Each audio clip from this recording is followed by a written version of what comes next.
Hello, and welcome to this week's live series. And we're talking today about dealing with objections. Now, you may notice if you're a regular watcher of this weekly live, we do not have Jess this week. We have Helen with us. So let's quickly do some introductions before we dive into our topic of the week. Now, if you're watching this live, if you put a hashtag live into the comments, if you're watching on the replay, put a hashtag replay. And by the way, if you want to pop any questions, if you're watching a replay and tag one of us, we'll come back and we'll answer the question for you.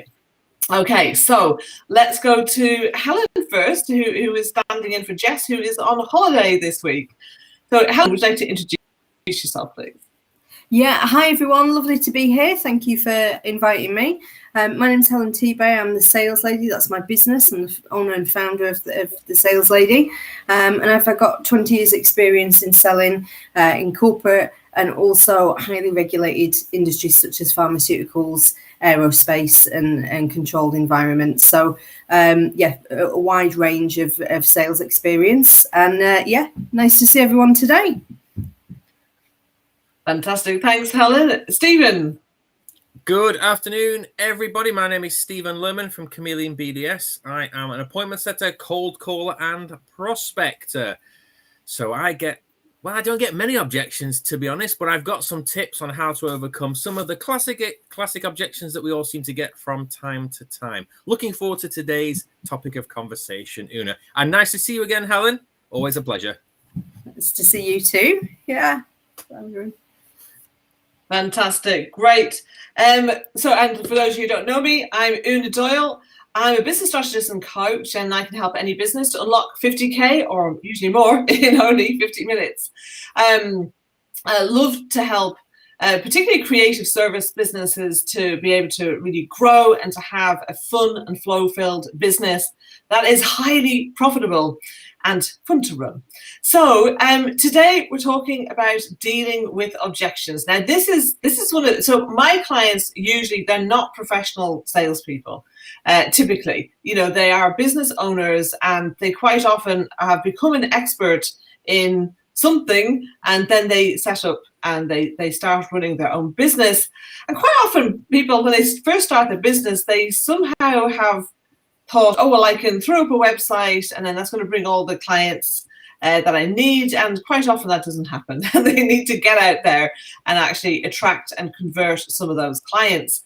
And this is where these sales objections come up. Well, what do we mean by that? Well, it's where you're making an offer to somebody, you're inviting them to buy, or perhaps even to take the next step in the sales process. And they have some kind of objection. So tell me, Helen, what are the most common sales objections that you come across?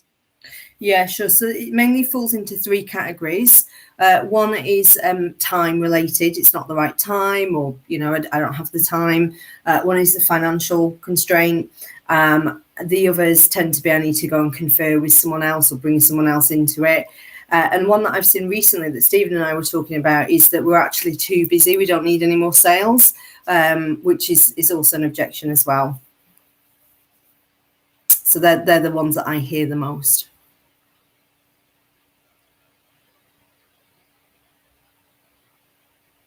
Una, you've just gone quiet. I'd forgotten I'd muted myself. Well, thank you for that, Helen.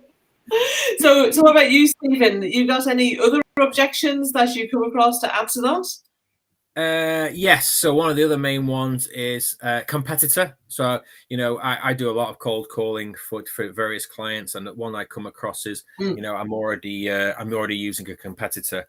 And then the age-old one is price. Yes. Interesting. I don't really come across price to be often. Price isn't one I come across very often.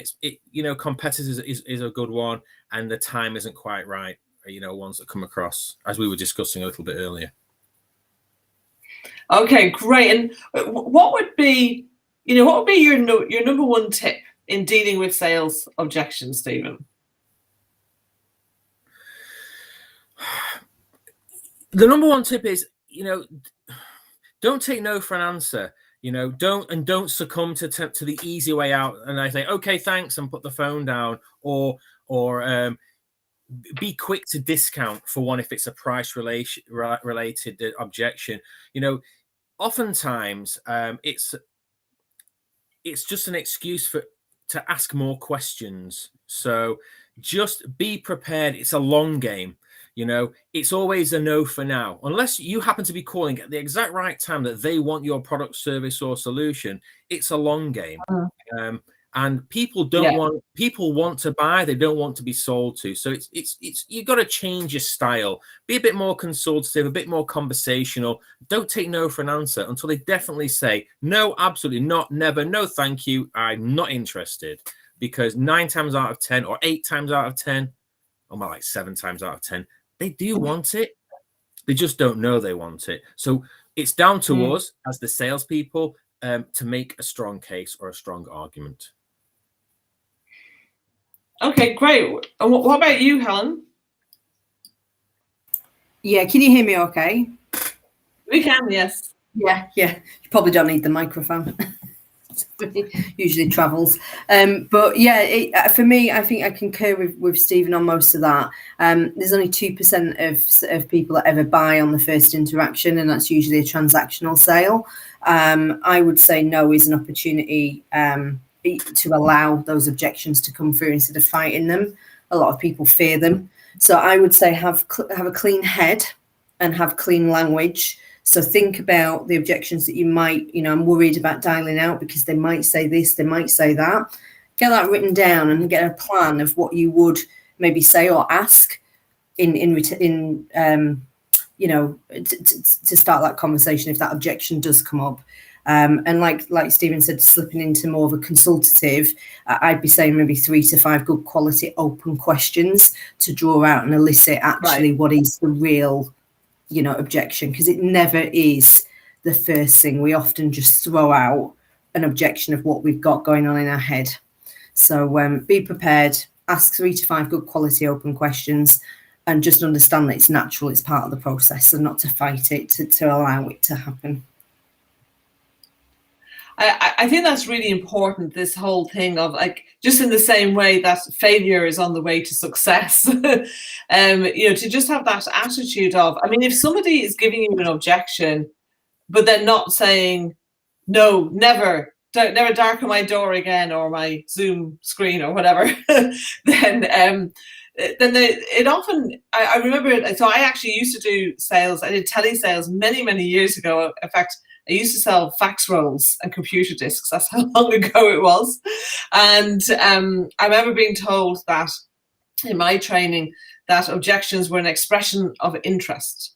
That if someone actually doesn't have any interest at all, then they're just kind of going, no, go away. Whereas if there's, if they say, oh, well, it sounds great, but it's too expensive, or we'll get into price kind of objections in a little bit further down. So yes, I think that's really key. And by the way, just in case, I don't know if it's happening for other people, apologies, I'm actually away in Ireland at the moment. As you can tell, I'm not in my usual office setting behind me. So hopefully I can see everything's coming through okay on the phone, but there was a little bit of stickiness, I think, in some pictures freezing and things. So please excuse that, but hopefully you can still hear us as we're kind of going through as well. Okay, so one of the when it comes to sales objections, my attitude is always educate. So the more that you educate people, and the more you qualify people through the sales process, then the fewer objections you're likely to get. So I think that's one of the key things for me, particularly because I don't, I'm very keen. I think especially because in the coaching industry, I've come across quite a few people who've had their fingers burnt where they felt pressured into buying something from coaches. So I'm very wary of making sure that isn't happening and that people don't feel a pressure to buy. And there might be an incentive for them to buy now, but that there's always the opportunity for them to do something later. And quite often, I think the timing thing can be quite an interesting one. And a lot of the time there can be, sometimes there are very genuine reasons for that. Other times it can be an excuse, but it's not always an excuse of, I don't want to do this. It quite often, I think, can be an excuse of, I don't want to make this decision right now. What's your thoughts on that? Una, ask that question again. Sorry, you broke up for me then. Okay, so occasionally, so I don't do any high pressure selling. In fact, I'm really more about, kind of, would it make sense for us to work together? And people have gone through a process. They've had some interactions with me. They've usually, by the time I'm actually inviting people to buy, they typically have experienced my work in some respect or another. And certainly for a coaching program, they may have had a one-to-one consult, or they may have attended one of my workshops or something first. And so I don't do the kind of, any kind of high pressure sales tactics, which I think tend to backfire anyway. I want people to make the best decision for them. But what I was saying is that when people bring up an issue about timing, sometimes that is very genuine and completely legitimate. But there are other times, particularly when it comes to people investing in themselves, which is the arena that I'm working in, they're investing in themselves and their business. Sometimes it can be an excuse not to make the decision now. What's your view on that? I'm quite open not to rushing it, because if you apply some pressure on people to make a decision, the chances are they're going to say no, and that's the last thing we want to do. So for me, I would be quite, I would side with them and say, something along the lines of, I totally understand that the timing might not be perfect right now. So I'll maybe ask I'll ask a few more questions to help me diagnose an appropriate time to come back to you. But also it's important to understand whether the problems that they've got right now that are stopping them from making a decision are going to be the same problems down the line when we're trying to book in another time to contact them. So it's trying to understand, are they actually going to be free? Is this a blocker, a true objection, or what's going to change? Because we do want to reconnect, or I would like to reconnect with you at some point in the future, but I want to make sure that that you're going to be free for me. We're going to have time to sit down and talk about this and figure out a way to move forward. So what about your take on that, Helen?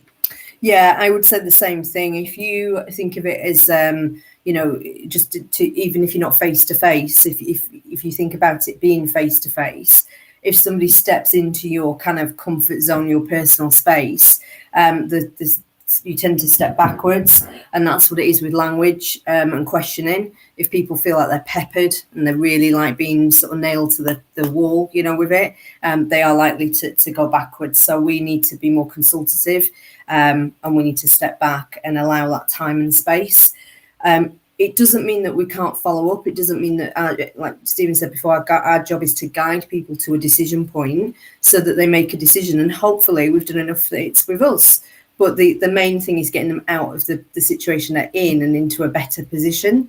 And I think as a sales trainer, my job is to inspire teams to change and to move from that subconscious of I'm just, asking questions, and to really to a conscious level where we are then asking our clients to do the same. So we leave them empowered.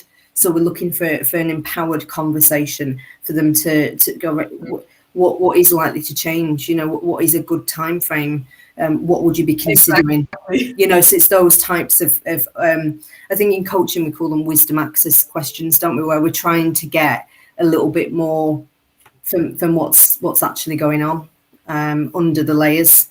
So yeah, that's my take on it. Definitely step back, allow that time and space, but that doesn't mean give up and go away. It just means be a bit cuter with it, with what we're doing. Well, yeah, and I think there's one of the things that you've both said is like what's going to change. I think that's obviously you're not kind of going, well, what's going to change? It's like it's going to be helping them to understand, are things actually going to be different, down the line. And I think particularly when it comes to the finance thing and the time thing, they're two key about, right, well, if I come back to you then, so what will have changed that will allow you to then invest, that will allow you to invest that time and or that money to be able to reap the rewards. And actually sometimes it's a question of actually nothing is going to be different. In fact, problems might be worse. And sometimes people just need to kind of go, actually, do you know what? I do need to do this because things won't be different. I think a lot of the time, time and money, they often are excuses for people to delay, and so I think we do need to, you've talked about being consultative, and I think it would be good to just explain what do we really mean by that.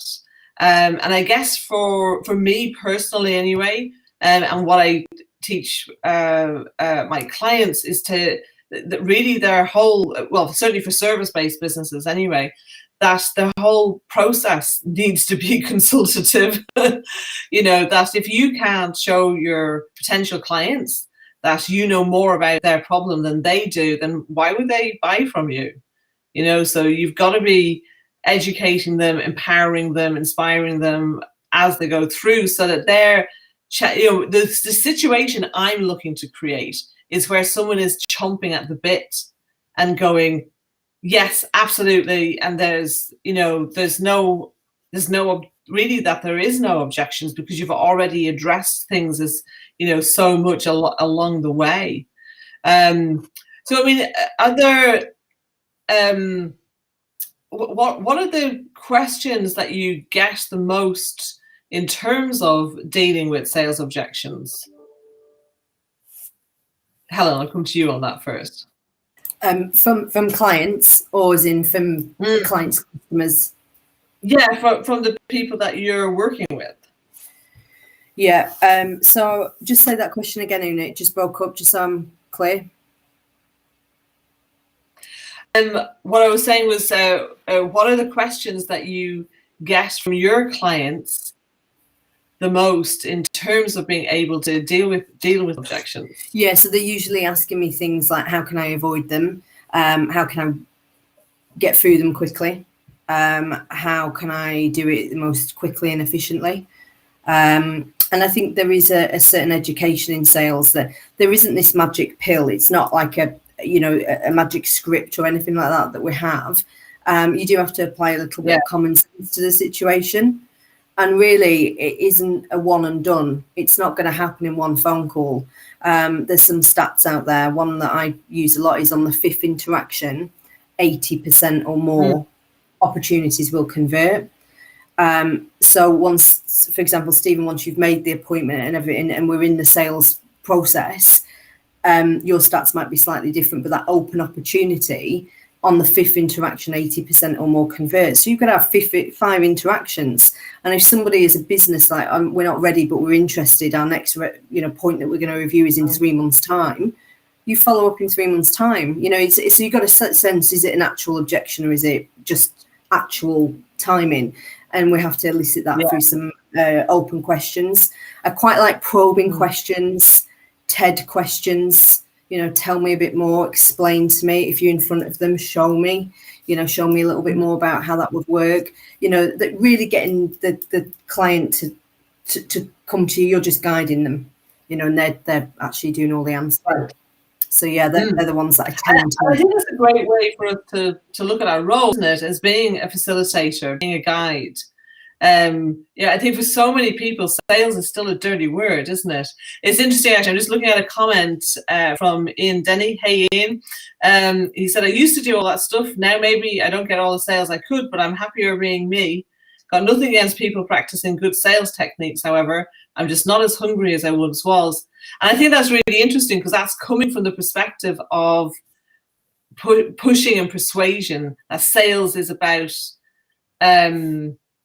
convincing, whereas actually I think the best clients and the best sales always come from where you don't. Okay, I feel if you have to convince somebody that you're just on a losing streak, do you know what I mean?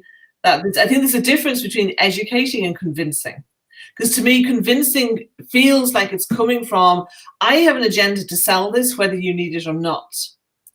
Whereas education, to me, is much more about, well, let's discuss stuff. Let me see how I can help you.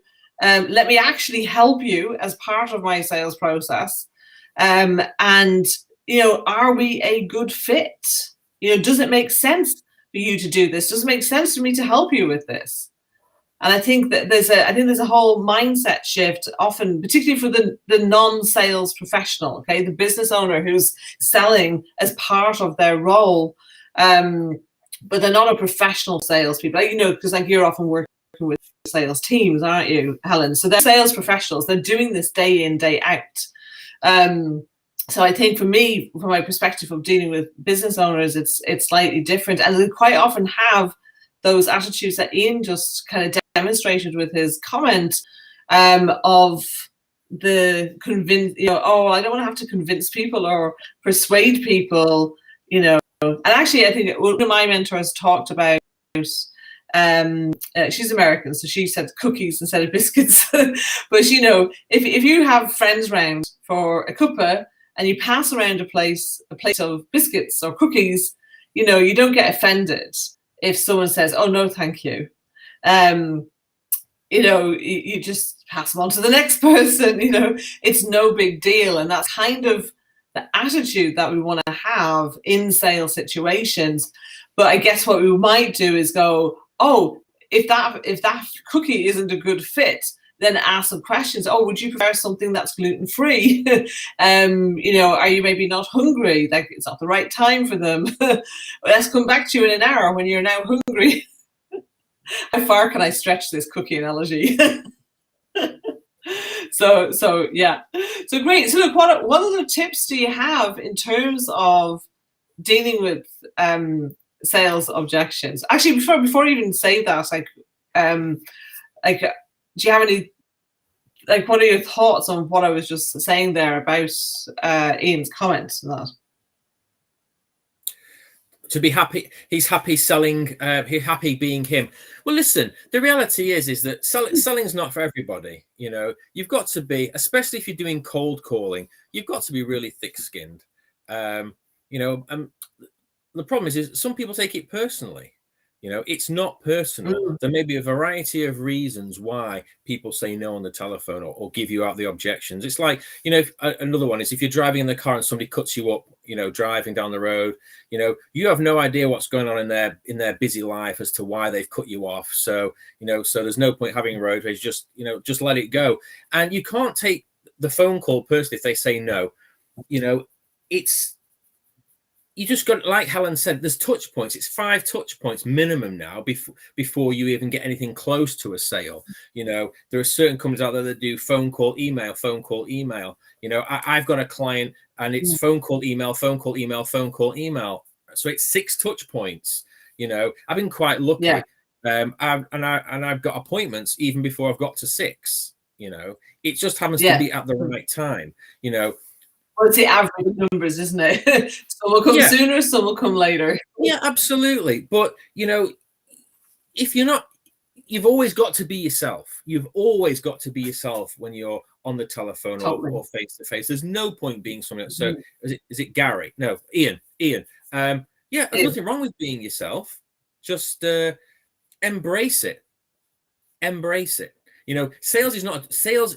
Everybody needs sales. You can't rely on, as much as it'd be great to rely on referrals and inbound inquiries, you've got to go out there and look for new business. And the best time to look for new business is when you are busy. And then you have the opportunity to pick and choose what business you want. Because when you're quiet, you get desperate and you start taking anything. And it could end up costing you time and money and effort and wasted effort. Absolutely. So absolutely be yourself. People buy from people at the end of the day. It's that simple.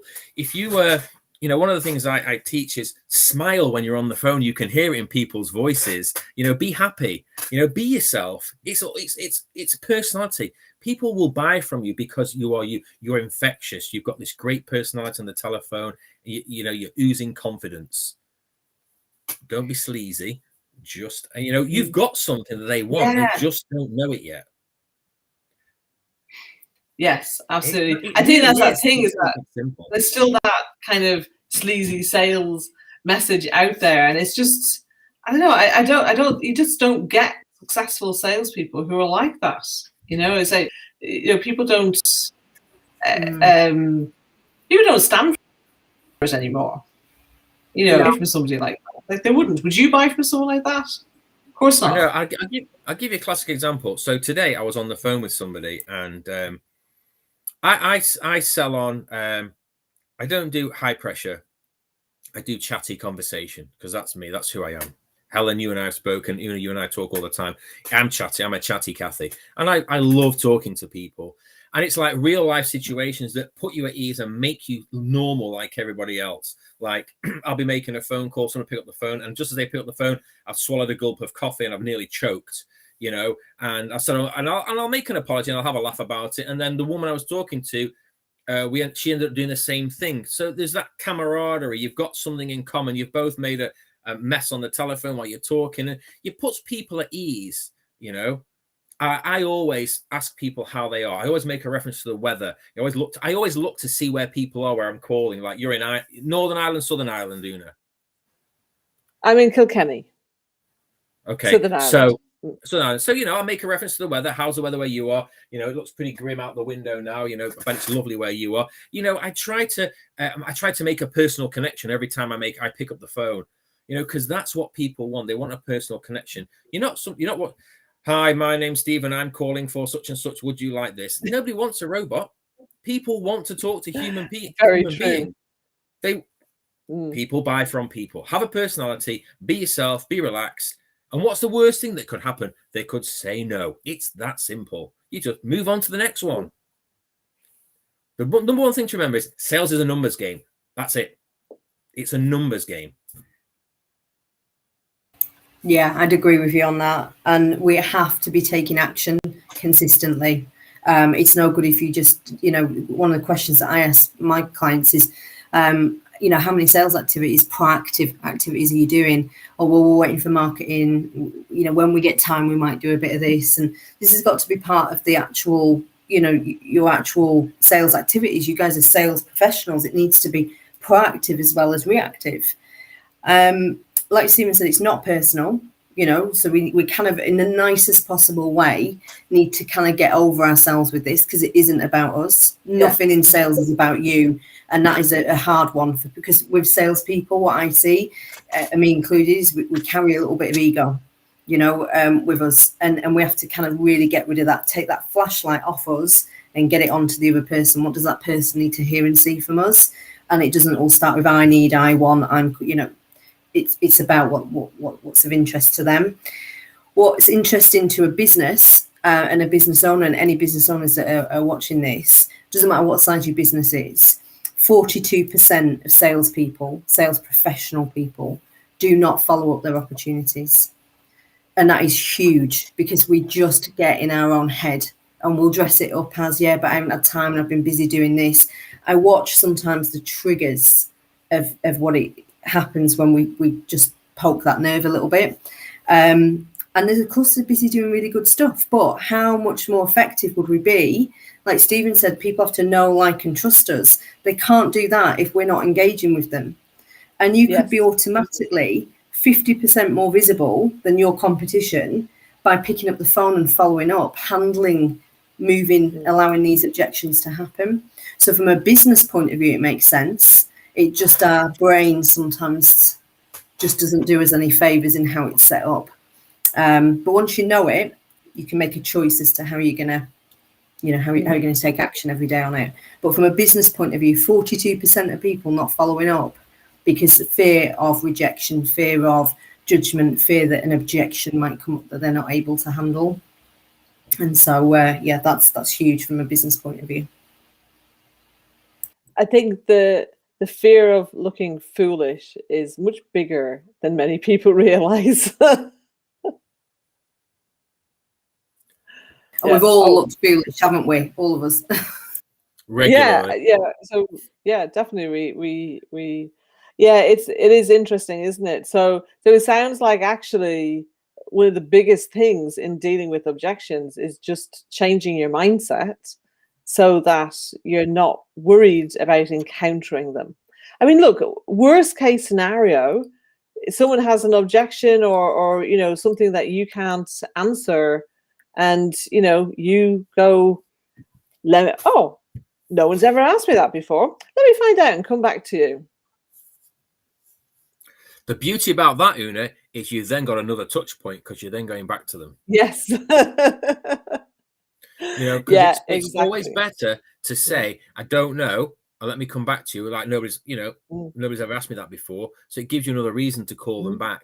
Other than, if you stutter and stumble and make something up and lie, God forbid, you're going to do yourself no good and your credibility will be shot. So I do that several times, and in my line of work, I always say I don't have the depth of knowledge that that is required to make that statement or to give you an answer. So please let me come back to you. And everyone will say, yeah, okay, because they appreciate your honesty. Salespeople have got this what's the word I'm looking, reputation of BSing, for want of a better expression. The people will be more inclined if you're open and honest and say, I don't know the answer, I'm not quite sure, I'll come back to you. Can I come back to you? When will be a convenient time for us to talk again? Honesty is the best policy. Or another one, why lie when the truth will do?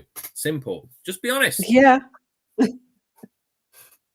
And it's not a great way to start a relationship, is it? Beg your pardon. Go on, Helen. No, you're right, Una. It's not to build that rapport and trust. In 20 years of doing this, I don't think I've had one person that sort of turned around and said to me, well, why is it that you don't know? Do you not think this is something that you should know? You're a bit crap at what you do. All the things that I'm thinking in my head that they're going to think of me.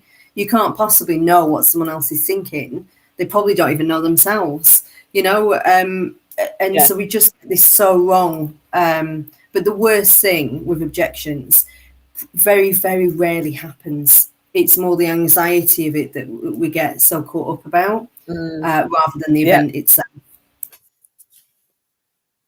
Yeah. So what we've mainly talked about here then really is being prepared. What are the questions that you're going to get asked, or the objections you think are going to be raised, and address them before they even come up. That would be my approach. So I do that through education. So I quite often, will create videos and send them to people before a meeting, and I'm educating them about things. And so then it's out in the open. So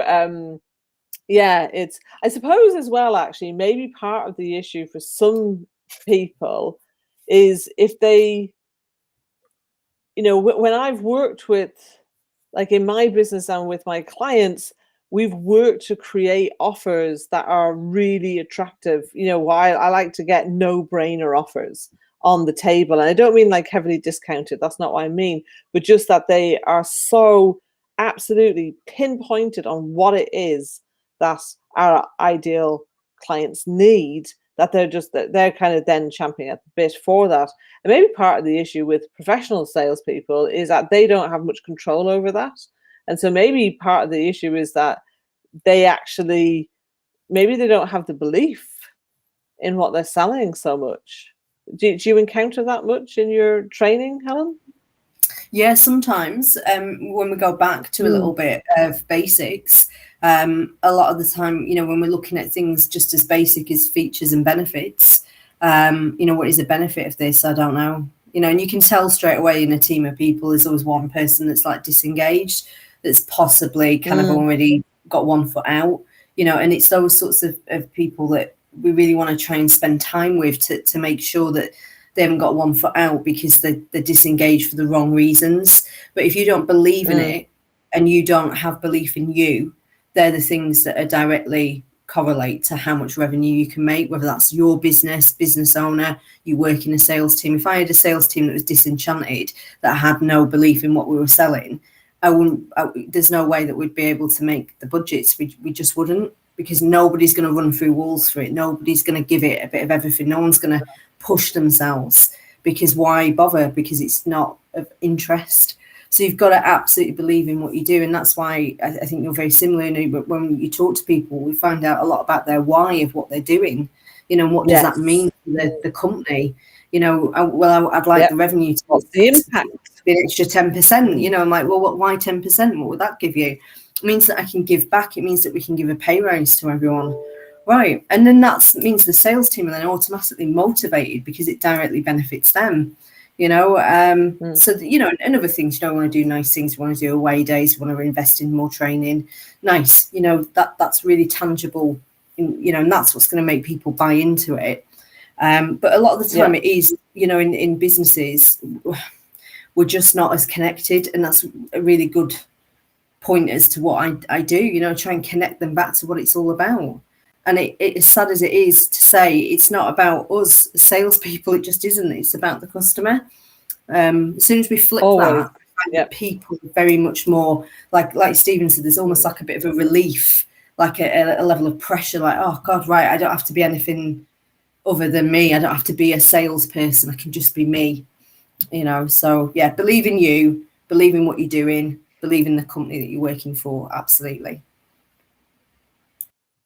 Yeah, I think it's critical, because that you can't have that passion. And I think a lot of the time, the passion is what people are buying as much as anything. That's when people feel that. I think that really builds trust, because if they like you, and they've had that opportunity through some interactions to get to know you and to like you and to trust you, and you're passionate and you believe in something, then why wouldn't they? Yeah, absolutely. Wonderful. Okay, so listen, I think we've covered quite a bit today. Final thoughts. There was one thing you want people to take away from what we've talked about, or maybe something you haven't actually managed to say yet. What would be that one thing that you'd want to share, Stephen? We didn't really talk about price as an objection. It's a big one. Yes.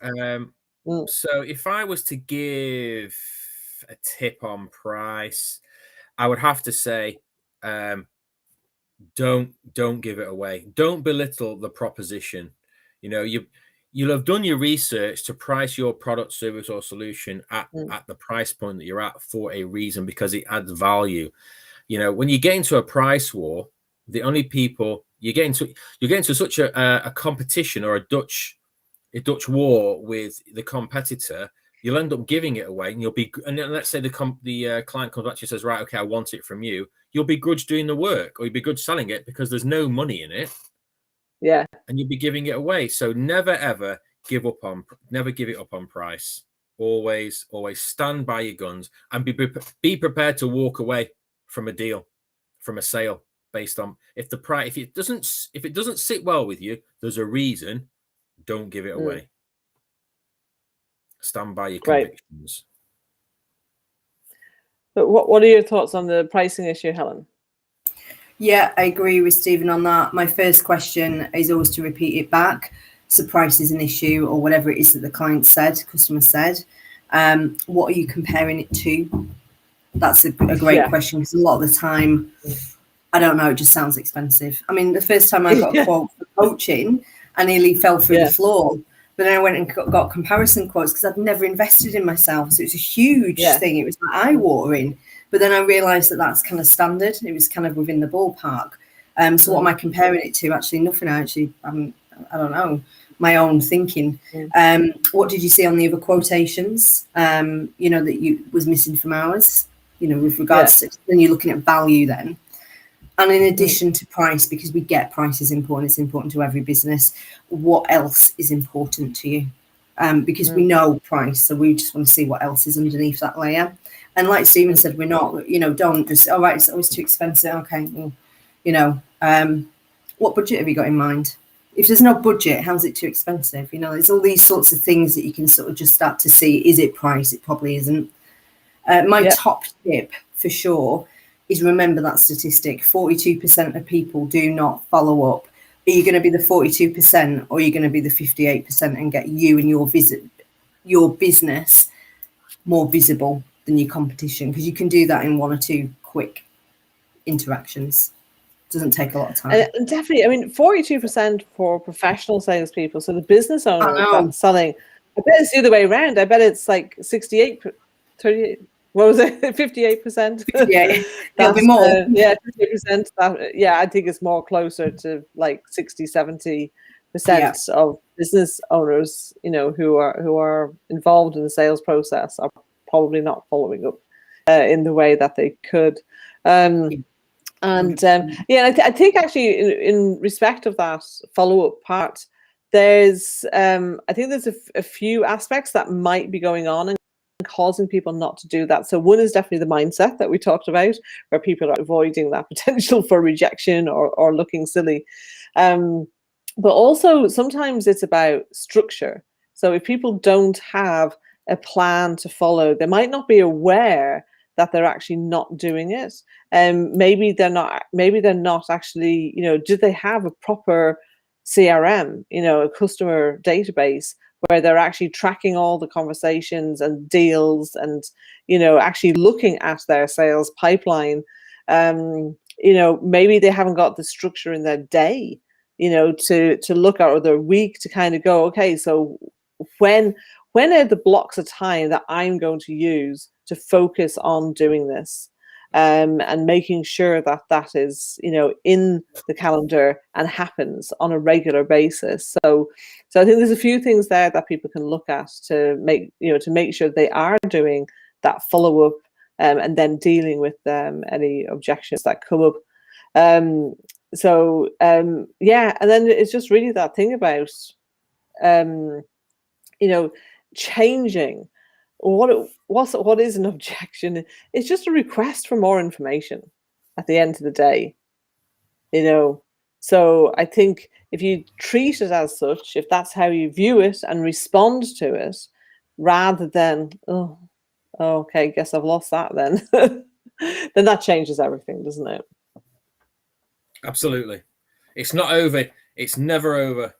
It's not until they say no, never, don't ever call me ever again. You know what? My biggest, what I call a whale sale, and I mean this with love because I have such a lovely relationship with this company. I still speak to them now, even though I'm out of the industry.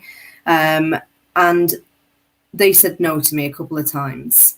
They said, we like you, but the company just isn't where we need it to be. It's just not right now. So stayed with them, stayed in contact with them. And it netted a £2 million sale for that business. And so this is why you can't just take, it's not a one and done. It's never in one call. Exactly. You know, it just isn't, you know, some of these relationships, as you know, and Stephen, they'll take years to cultivate, months, weeks, you know, because people have got their own kind of crap going on, haven't they? Businesses have got stuff going on where it was a priority and now it's not. And, you know, it doesn't mean that it's not forever. I've not had one opportunity really where I've been like, God, they've really told me to go away and never darken the door again. You know, I can't really think of any that have really been a definitive done, you know. So it is the rarity, I'd say, Stephen, isn't it, rather than the exception. norm. Yeah Absolutely. Fantastic. Great. Well, I think we've covered plenty of things here. So we'd love to hear, do you have any questions on what we've talked about? Or, you know, what stories do you want to share about your own experiences around them? Pop them in the comments. And we will be back here next week, same time, same place. We look forward to seeing you then. Not the same place. Thank you for joining us today, Helen. Pardon? Oh, no, I'll be in a different place. Yes. Oh, no, actually, no, next Wednesday I will still be here. Okay then. So fantastic. Okay, thank you for joining us today, Helen, and standing in for lovely Jess, who's away on holiday. It's been great to get your insights, particularly for this topic. I think that's all worked out perfectly. And thank you, Simon, for your insight. Simon? Stephen? I was going to say, Simon? Who's Simon? I have no idea. Brilliant. No, it's been great. Thank you so much. It's something I'm really passionate about. So if anybody needs any specific help with this, again, pop it in the chat, and we'll just jump on a call and see if I can share any insight for you. So yeah, lovely. Thank you. Fantastic. Thanks, everybody. Bye for now. Thank you. See you soon. Bye.